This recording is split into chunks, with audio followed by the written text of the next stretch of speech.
Tahukah kamu bahwa setiap 6 menit seorang lansia mengalami stroke yang sebenarnya bisa dicegah? Ini adalah statistik yang mengerikan. Tetapi di balik angka itu ada seorang nenek yang tak lagi bisa bercerita, seorang ayah yang tak bisa berjalan di taman, sebuah kehidupan yang padam seketika. Yang paling mengerikan, yang membuat saya menyalakan kamera ini dengan urgensi yang jarang saya rasakan, adalah penelitian baru yang mengungkap bahwa banyak dari tragedi ini terkait dengan 4 obat yang umum digunakan. Obat-obatan yang kemungkinan besar ada di lemari obatmu saat ini, diresepkan dengan niat baik, tetapi bahaya tersembunyinya kini terkuak dengan cara yang mengkhawatirkan. Jika kamu berusia di atas 60 tahun atau merawat orang tua, saya mohon tetaplah menonton. Saya tidak berlebihan jika mengatakan bahwa yang akan saya bagikan bisa menyelamatkan nyawa. Karena salah satu obat yang oleh jutaan orang dianggap tak berbahaya seperti segelas air, ternyata meningkatkan risiko stroke secara drastis, bahkan hingga 3 kali lipat. Saya Dr. Anita Sari, dan dalam lebih dari 20 tahun sebagai spesialis kesehatan dan umur panjang, saya telah melihat bagaimana informasi yang tepat pada waktu yang tepat membuat perbedaan antara masa tua yang aktif dan ketergantungan yang tragis. Hari ini kita tidak akan membahas teori, tetapi sains, studi yang telah dipublikasikan, dan pengetahuan yang sayangnya masih belum diterapkan oleh banyak profesional. Saya akan mengungkap 4 obat yang menjadi penunggang kiamat bagi otak lansia, dan yang lebih penting, alternatif aman apa yang bisa dan harus kamu diskusikan dengan doktermu. Obat terakhir dalam daftar ini adalah yang paling mengejutkan dan, jujur saja, yang paling membuat saya marah. Ikutlah bersama saya, karena pengetahuan bukan hanya kekuatan, dalam hal ini adalah perlindungan sejati. Tapi sebelumnya, izinkan saya menjelaskan apa itu stroke. Bayangkan otakmu seperti kota yang ramai. Neuronmu adalah rumah-rumah, dan arteri adalah jalan tol yang mengangkut oksigen dan nutrisi, bahan bakar agar semuanya berfungsi. Stroke terjadi ketika lalu lintas di salah satu jalan tol itu terhenti. Ini bisa terjadi karena 2 alasan. Yang paling umum adalah stroke iskemik, kemacetan besar akibat gumpalan darah yang menyumbat arteri. Tanpa bahan bakar, rumah-rumah, yaitu neuron di area itu, mulai mati dalam hitungan menit. Yang kedua adalah stroke hemoragik, ketika salah satu jalan tol itu pecah dan darah membanjiri jaringan otak, merusak semuanya. Kedua skenario ini adalah bencana. Masalahnya, seiring bertambahnya usia, otak kita menjadi lebih rentan. Ini seperti komputer klasik, sangat kuat, penuh kebijaksanaan, tetapi perangkat kerasnya lebih sensitif. Ia tak memproses bahan kimia seperti dulu, dan beberapa obat yang akan kita bahas hari ini seperti virus yang membebani sistem, menyebabkan korsleting pada kabel komputer berharga itu, dan yang terburuk, mereka melakukannya secara diam-diam hingga terlambat. Dengan gambaran ini, mari kita mulai mengungkap misterinya. Kita akan membuka lemari obat itu dan menyinari bahaya yang mengintai di dalamnya. Bagian pertama, pelaku yang tampak tak bersalah, obat antiinflamasi nonsteroid, OAINS. Kelompok obat pertama ini mungkin yang paling populer di setiap rumah. OAINS, seperti ibuprofen, naproxen, diclofenac, terdengar familiar, bukan? Solusi cepat untuk sakit kepala, nyeri punggung, atau artritis di pagi hari. Kita membelinya tanpa resep, meminumnya hampir seperti permen, yakin bahwa mereka aman. Disitulah letak bahayanya, dalam kesan palsu bahwa mereka tak berbahaya. Untuk orang muda dengan jantung kuat, ibuprofen sesekali bukan masalah besar. Namun, untuk seseorang berusia di atas 60 tahun, terutama jika meminumnya setiap hari untuk osteoartritis atau artritis, ceritanya berubah total. Mereka bukan lagi sekutu, melainkan penyabot. Tapi bagaimana sesuatu yang begitu umum bisa berbahaya? Bukan satu hal, melainkan badai sempurna dari 3 mekanisme yang bekerja bersamaan. Pertama, peningkatan tekanan darah. Bayangkan arteri sebagai selang. Tekanan adalah kekuatan aliran darah. OAINS membuat tubuh menahan natrium dan air, meningkatkan volume darah. Sekaligus, mereka membuat arteri lebih kaku. Hasilnya, lebih banyak cairan dipaksa melalui selang yang lebih sempit dan keras. Tekanan melonjak, dan hipertensi adalah faktor risiko nomor 1 untuk stroke. Ini seperti memaksa pipa rumahmu setiap hari. Cepat atau lambat, salah satunya akan pecah. Mekanisme kedua lebih halus, memengaruhi ginjal dan trombosit. Ginjal adalah filter utama tubuh. Oains dapat merusak filter ini, terutama pada ginjal yang sudah berusia puluhan tahun. Ginjal yang bermasalah memperburuk hipertensi. Selain itu, Oains mengganggu trombosit, sel yang membentuk gumpalan untuk menghentikan pendarahan. Dengan mengacaukannya, mereka secara ironis dapat memicu pembentukan gumpalan di tempat yang salah, seperti di arteri otak. Dan yang ketiga adalah pukulan terakhir, aterosklerosis. Penggunaan Oains kronis memicu peradangan konstan di lapisan arteri. Peradangan ini seperti amplas yang menggores bagian dalam, menciptakan area kasar tempat kolesterol menempel dan membentuk plak. Sebuah potongan plak bisa lepas dan mengalir ke otak, menyebabkan bencana. Bayangkan Budi, 68 tahun, pensiunan yang mencintai tamannya. Ia menderita osteoartritis di lutut. Solusinya? Diclofenac. 2 pil sehari, setiap hari. Ini satu-satunya yang meredakan nyeri, katanya. Tekanannya sedikit tinggi, tapi ia tak peduli. Ia tak tahu setiap pil menambah bahan bakar ke api. Tekanannya naik diam-diam, arterinya mengeras. Suatu pagi, saat menyiram mawar, ia pusing dan selangnya jatuh. Ia tak bisa mengangkat tangan. Ia sedang mengalami stroke. Penyebabnya adalah gumpalan. Tetapi ladangnya telah disiapkan selama bertahun-tahun dengan setiap pil yang tampak tak berbahaya. Lalu, apa yang harus dilakukan? Hidup dengan nyeri? Tentu tidak. Kuncinya adalah strategi. Pertama, dan saya akan selalu ulang, jangan hentikan obat apapun tanpa bicara dengan dokter. Itu sama atau lebih berbahaya. Solusinya adalah percakapan jujur dengan doktermu. Tanyakan langsung, dokter, dengan usia dan tekanan darah saya, apakah Oains ini pilihan teraman? Berapa dosis minimum yang benar-benar saya butuhkan dan untuk berapa lama? Dan jelajahi alternatif. Paracetamol biasanya pilihan yang jauh lebih aman untuk jantung. Ada gel atau krim diclofenac atau ibuprofen yang bekerja hanya di area yang sakit, mengurangi risiko sistemik. Jangan remehkan kekuatan fisioterapi, olahraga, panas, dan dingin. Tujuannya bukan menutup nyeri, tetapi menyerang akar masalah dengan cara teraman. Mengetahui ini memberimu kekuatan untuk mengajukan pertanyaan yang tepat, dan pertanyaan itu bisa melindungi otakmu.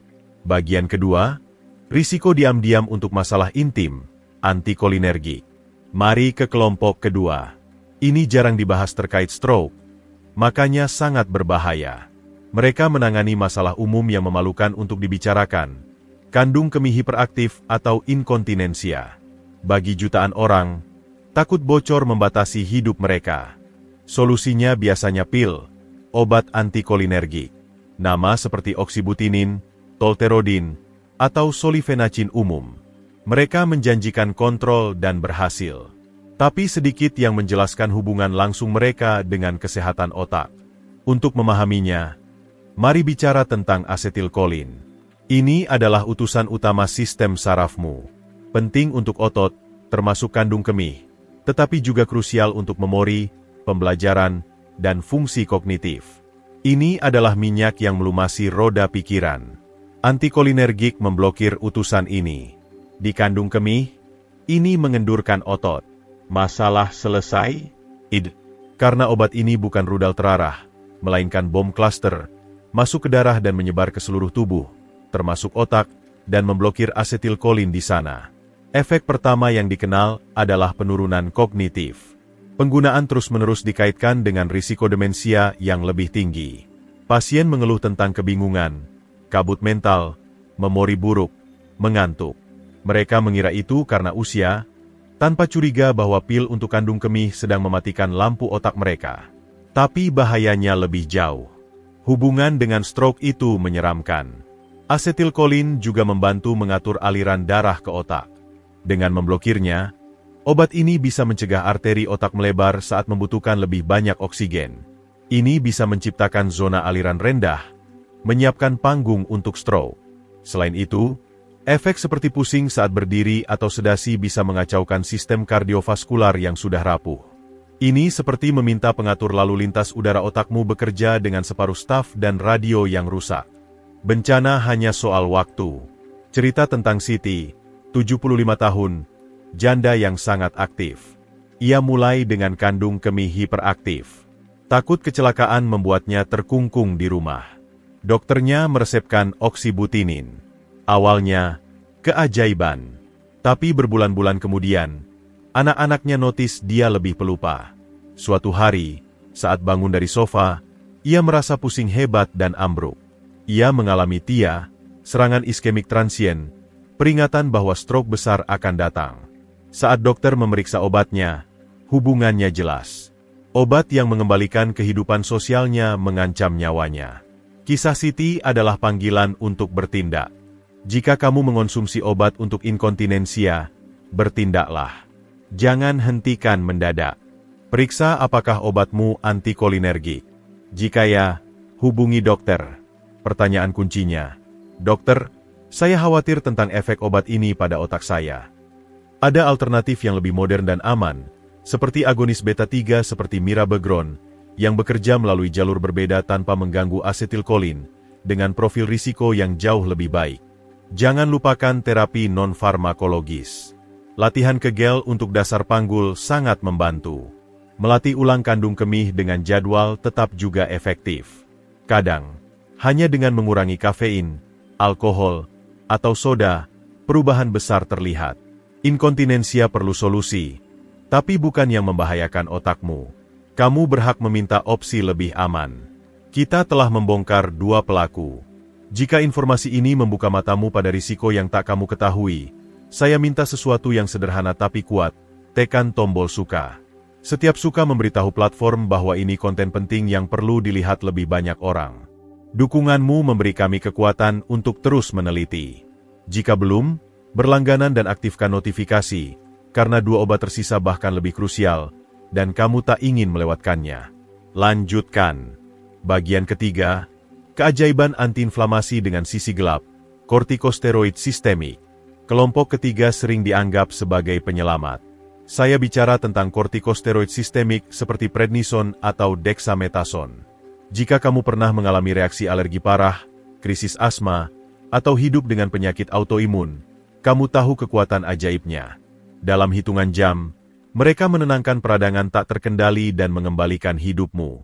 Karena sangat efektif, sulit melihat mereka sebagai musuh.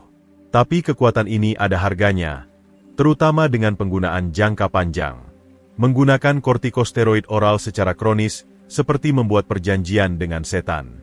Mereka memberi kelegaan instan, tapi tagihan untuk tubuhmu sangat tinggi.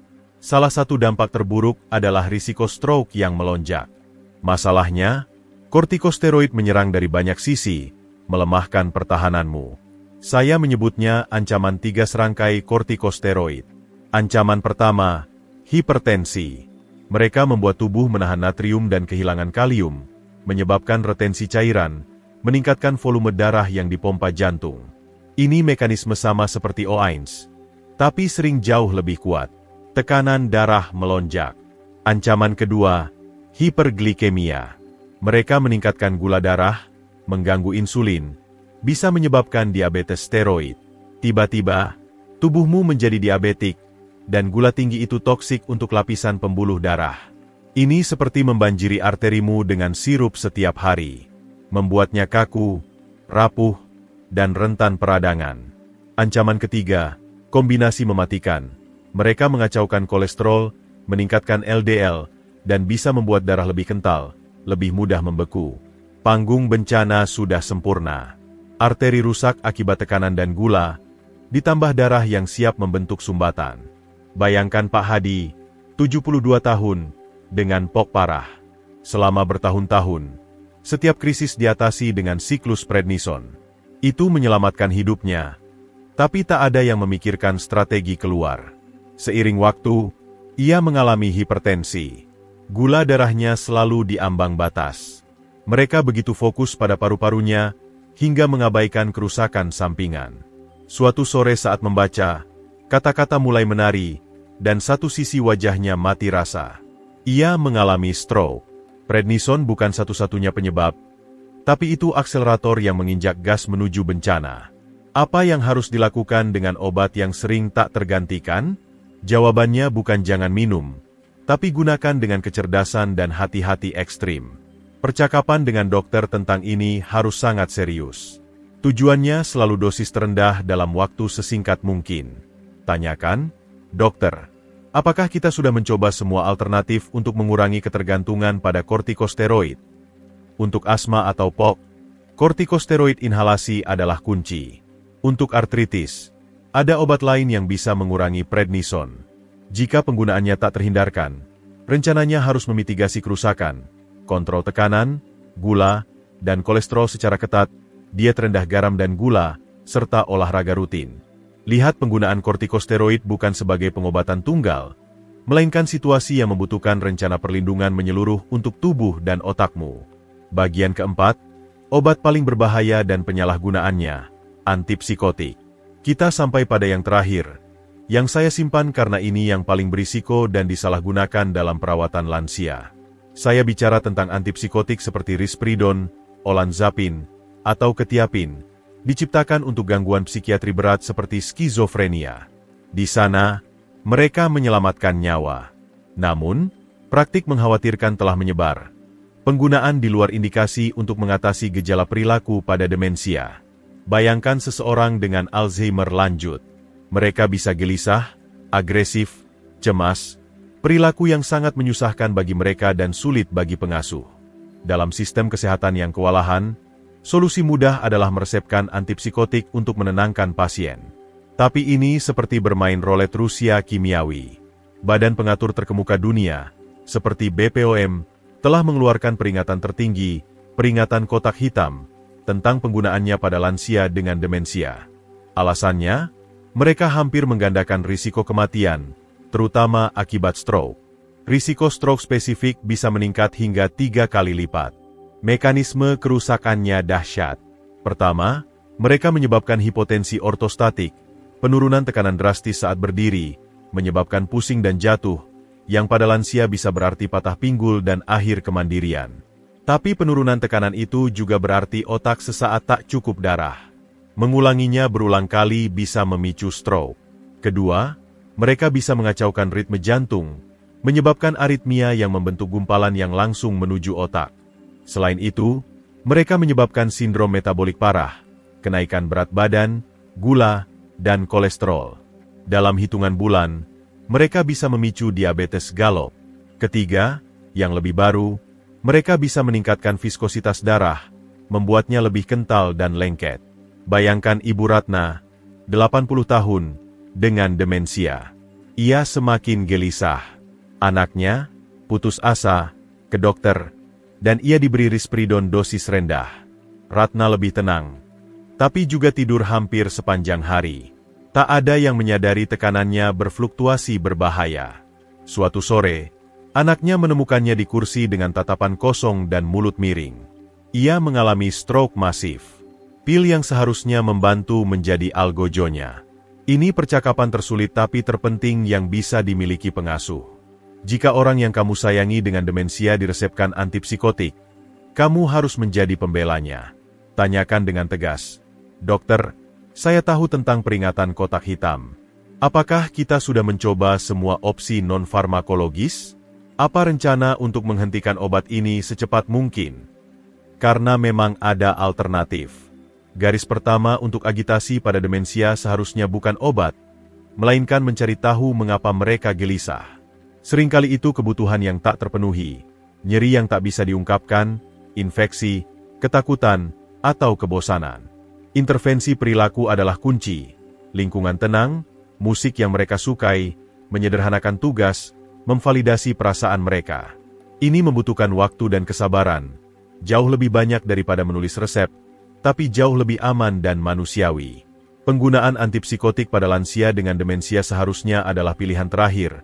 Putus asa, untuk waktu sangat terbatas, hanya ketika semua gagal. Bukan solusi mudah. Harganya seringkali adalah stroke yang menghancurkan dan bisa dicegah. Kita telah menempuh perjalanan berat. Saya tahu. Kita telah membuka lemari obat dan menunjuk 4 pelaku yang bersemayam di depan mata.